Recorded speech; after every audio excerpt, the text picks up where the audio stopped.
Assalamualaikum, salam Malaysia Madani, Kanta 744 mendahului berita. Kita mulakan dengan rangkuman berita utama dalam segmen esensi. Sarawak dipilih menjadi tuan rumah bagi sambutan Hari Malaysia Peringkat Kebangsaan 2023 yang bakal berlangsung di Stadium Perpaduan 16 September ini. Antara persembahan yang bakal diadakan, persembahan khas musikal Segulai Sejalai serta persembahan yang menampilkan 3 wilayah dalam negara iaitu Semenanjung Malaysia, Sabah dan Sarawak. Antara yang dijangka hadir, Yang di-Pertua Negeri Sarawak dan Perdana Menteri. Kerajaan Perpaduan menawarkan pelbagai program pembangunan orang asli khususnya melibatkan belia agar menikmati kemajuan negara seiring masyarakat lain.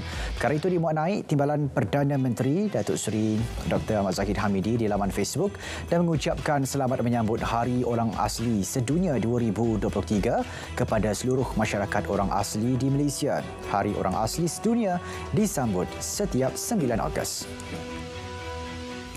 KPT bakal mengkaji semula polisi pendidikan pengajian tinggi sebagai sebuah hak pendidikan antarabangsa. Menteri memaklumkan langkah itu bagi meningkatkan kerjasama antarabangsa dan aspirasi dalam menyediakan pendidikan serta penyelidikan bertaraf dunia. Kekurangan papan tanda dan tunjuk arah menyukarkan golongan OKU untuk mencari kemudahan tandas dan tempat letak kereta untuk mereka. Menurut KPWKM, ia hasil dapatan kajian audit akses dilaksana UIA dari 2011 hingga 2022. Dapatan lain adalah ketiadaan ramp atau tanjakan bagi kegunaan OKU berkursi roda ke laluan utama dan ke tempat kemudahan OKU. Laluan pejalan kaki juga didapati rosak dan tandas agak kecil serta cermin dipasang terlalu tinggi untuk OKU berkerusi roda. KDN tubuhkan pasukan petugas projek penyelenggaraan kuartus premis dan fasiliti agensi bagi memantau pelaksanaan projek penyelenggaraan kemudahan agensi di bawah kementerian itu. Ketua Setiausaha KDN memaklumkan ia bertujuan memastikan projek dapat dilaksana segera dan memberi impak kepada penerima. Setakat 5 Ogos lalu, sebanyak 90.1% daripada 640 projek yang diluluskan sedang giat dijalankan, manakala 9.9% masih di peringkat perolehan. Kerajaan memutuskan untuk tidak meneruskan projek pembinaan lapangan terbang baharu di Pulau Tioman, Pahang menerusi kenyataan Kementerian Sumber Asli, Alam Sekitar dan Perubahan Iklim.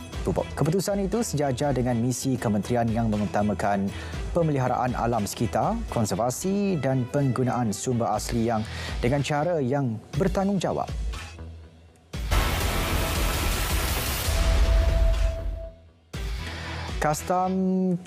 Kastam Perak berjaya mempatahkan cubaan menyelundup rokok bernilai lebih 1.3 juta ringgit termasuk cukai menerusi operasi khas di 3 negeri bulan lalu. Kegiatan itu dikesan hasil maklumat orang ramai dan risikan selama 2 bulan. Seorang lelaki tempatan turut ditahan. Hasil serbuan itu juga berjaya merampas sebanyak 1.8 juta batang rokok pelbagai jenama. Sindiket penipuan tawaran kerja sambilan tidak wujud tumpas dalam serbuan di 2 kondominium dekat Kuching Isnin lepas. Timbalan Pesuruhjaya Polis Sarawak mengesahkan 5 individu yang ditahan telah diriman 4 hari untuk siasatan lanjut. Sindiket mula beroperasi Jun lepas menyasarkan mangsa tempatan dan warga Indonesia. SPRM peroleh keterangan baru berhubung isu kecurian unsur nadir bumi REE di Kedah. Ketua Pesuruhjayanya berkata, siasatan lanjut sedang dijalankan berdasarkan petunjuk baharu yang diterima. Beliau juga tidak menolak akan memanggil individu penting bagi membantu siasatan berhubung perkara tersebut. SPRM akan memohon kepada PDRM untuk memasukkan nama 2 individu termasuk menantu Tan Sri Muhyiddin Yassin ke dalam senarai notis merah Interpol sekiranya gagal tampil untuk menghadapi pendakwaan. Malah pasport antarabangsa mereka juga akan disenarai hitam. Simakan rekod mendapati 2 individu itu meninggalkan Malaysia masing-masing pada 17 Mei dan 21 Mei lalu dan tiada rekod kembali. Kertas siasatan berkaitan kumpulan ajaran sesat The Ahmadi hampir siap. Pengarah Jawi berkata hasil siasatan tersebut akan dibawa ke Jabatan Pendakwaan Syariah untuk tindakan undang-undang. Menurutnya, Jawi tidak akan berkompromi dengan sebarang perbuatan yang bertentangan dengan ajaran suci agama Islam. Datuk Seri Najib Tun Razak telah menghantar representasi kedua kepada Jabatan Peguam Negara untuk membatalkan pertuduhan pecah amanah yang dihadapinya bersama Tan Sri Muhammad Irwan Serigar Abdullah.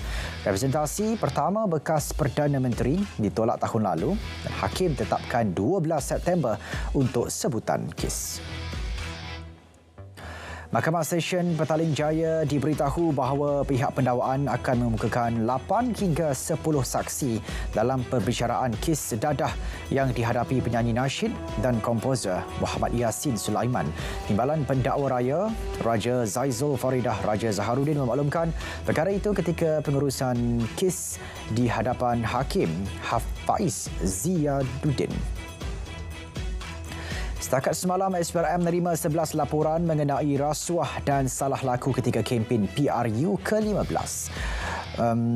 Dua laporan diterima di Ibu Pejabat SPRM, manakala 9 lagi diterima di Pejabat SPRM Negeri. Semua laporan berkenaan sedang diteliti sebelum tindakan lanjut diambil.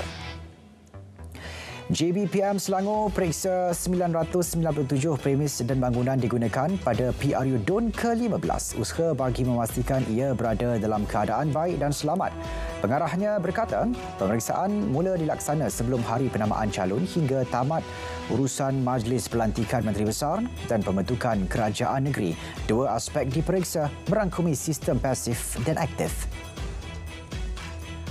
Tokoh Karya Negara Datuk Rogayah Sulong, 81 tahun, meninggal dunia di Hospital Sultanah Nur Zahirah, Kuala Terengganu pagi tadi.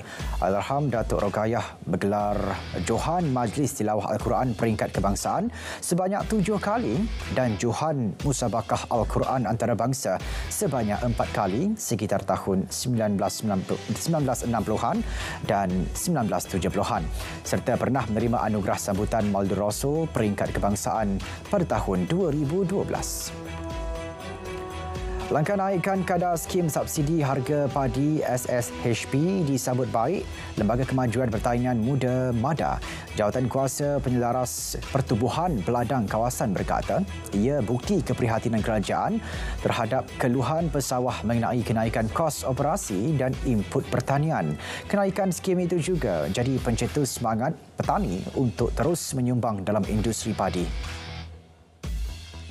Sementara itu, Pengurus Besar Pertubuhan Peladang Kawasan Jempol berkata peningkatan subsidi berkenaan beri manfaat besar kepada pesawah selain menambah hasil pendapatan mereka.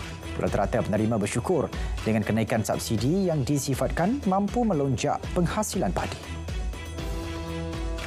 Sultan Johor Sultan Ibrahim Sultan Iskandar berkenan menerima menghadap Pengerusi Unit Transformasi Masyarakat India Malaysia Mitra menerusi hantaran di Facebook baginda dipersembah taklimat mengenai kerja-kerja dilaksana Mitra. Selain isu dihadapi masyarakat India, Sultan Ibrahim turut berkenan Yayasan Sultanah Rogayah gerakkan usaha bantu kaum India di Johor.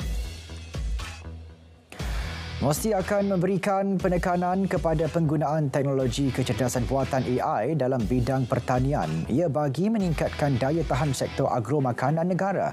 Selain itu, pendekatan pertanian regeneratif dan tanaman berdaya tahan iklim akan turut diberikan penekanan. Usaha itu bagi menjamin keterjaminan makanan negara. Pertumbuhan segitiga Indonesia, Malaysia, Thailand IMT-GT jadi platform ketiga-tiga negara melaksana usaha pengurusan lestari sumber semula jadi.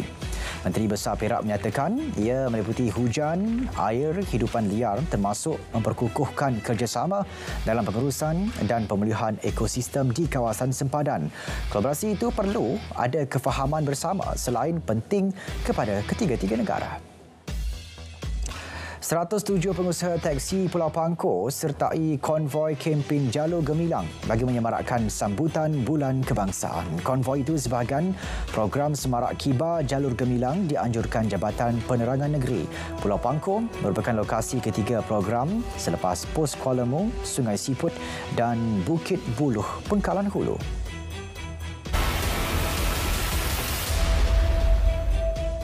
Harga runcit bagi petrol RON 97 dan RON 95 serta diesel kekal hingga 16 Ogos ini.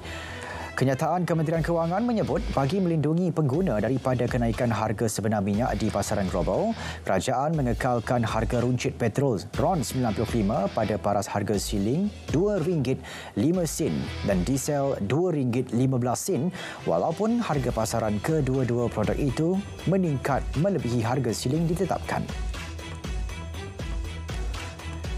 Hasil sektor perkhidmatan catat pertumbuhan 6.9% pada suku kedua tahun ini dengan merekodkan sejumlah RM568.3 bilion. Ketua Perangkawan berkata prestasi itu didorong segmen perdagangan borong dan runcit, makanan dan minuman serta penginapan.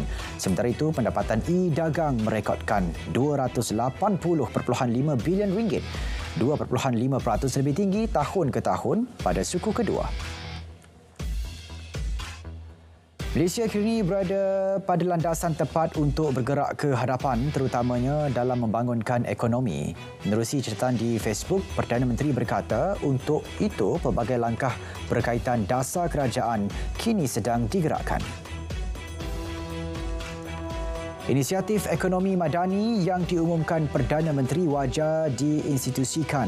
Pengarah Institut Pembangunan dan Kemajuan Inklusif Malaysia UKM berpandangan penubuhan pasukan khas yang berdedikasi perlu bagi merealisasikan 7 kerangka utama ekonomi madani. Pasukan itu perlu meliputi kementerian, pemain industri dan pakar dalam pelbagai industri agar semua pihak dapat bergerak bersama untuk melaksanakan sesuatu isu. Jumlah trafik penumpang udara melonjak 31% tahun ke tahun pada Jun lepas apabila momentum pemulihan selepas pandemik berterusan mencapai 94.2% daripada tahap pra-pandemik.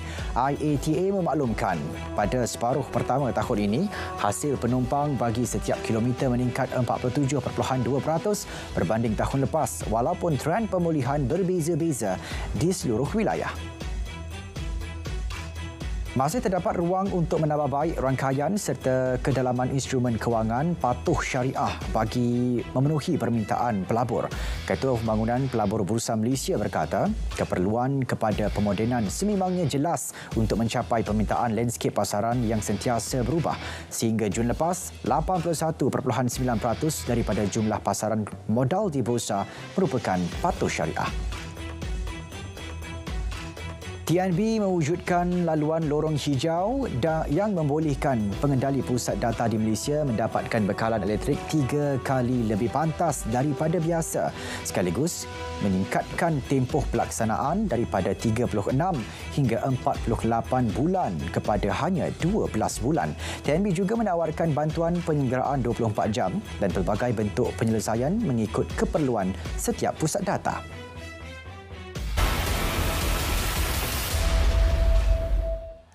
Bekas Perdana Menteri Pakistan Imran Khan disabit dan dipenjara atas tuduhan rasuah sekaligus dilarang terbabit politik selama 5 tahun. Perkara itu disahkan oleh Pegawai Kanan Suruhanjaya Pilihan Raya Pakistan ECP.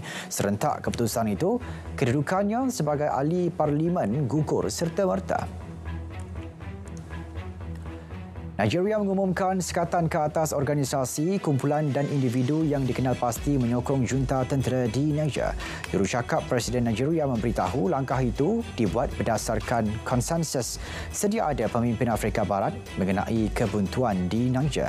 Malah, Presiden Komuniti Ekonomi Negara Afrika Barat turut bersetuju untuk mengenakan sekatan kewangan dan perjalanan ke atas pemimpin tentera Niger yang terlibat dalam rampasan kuasa. Menteri Kesihatan Poland dipecat selepas mencetuskan kemarahan dengan mendedahkan maklumat sensitif mengenai seorang doktor. Perkara itu disahkan Perdana Menteri Poland. Susulan kejadian itu, Dewan Perubatan Tertinggi Poland telah hilang keyakinan terhadap Adam Niedzielski. Kekosongan jawatan itu akan diganti ahli parlimen Katarzyna Sojka yang juga merupakan seorang doktor. Sementara itu, Poland akan mengadakan pilihan raya parlimen pada 15 Oktober ini. Presidennya memutuskan tarikh itu berdasarkan respons positif Suruhanjaya Pilihan Raya Kebangsaan mengenai tarikh cadangan pilihan raya. Pada pilihan raya tahun ini, rakyat Poland perlu memilih 460 ahli parlimen dan 100 senator untuk tempoh 4 tahun. Malaysia tidak akan mensertai ASEAN sebelum badan serantau itu menyelesaikan krisis di Myanmar. Perdana Menterinya berkata demikian selepas mengadakan perjumpaan dengan Presiden Ramos Horta yang sebelum ini berharap untuk menyertai ASEAN pada tahun 2025. ASEAN sehingga kini gagal memujuk junta menguatkuasakan pelan damai 5 perkara. Saudara, Kanta 744 berakhir di sini, menyusul selepas ini berita perdana bersama Ivan Tuh dan Farhatul Ashati Osman untuk paparan lebih komprehensif. Assalamualaikum, salam Malaysia Madani, Tikad Perpaduan Penuhi Harapan.